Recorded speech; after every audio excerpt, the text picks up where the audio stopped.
In this video, I'm going to show you how you can disable free ad blocker browser app notifications. If you are getting a lot of alerts or notifications from this ad blocker app, then you can disable them by just following these steps. If this video helps, please like and subscribe. Now, to do this, you need to access this free ad blocker app info page. You can do this by simply long pressing on your app and you should see app info.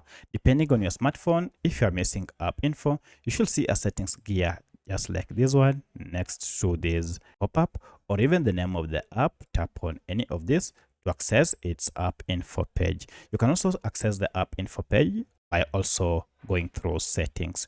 At this point now, you need to look for permission section and under it go to notifications.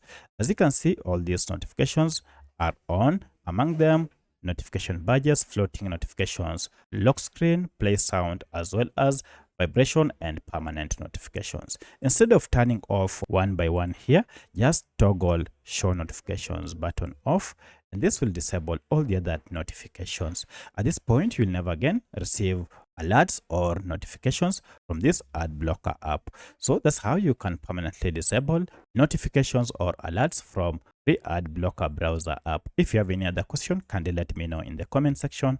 Otherwise, thanks for watching and let's meet in the next video.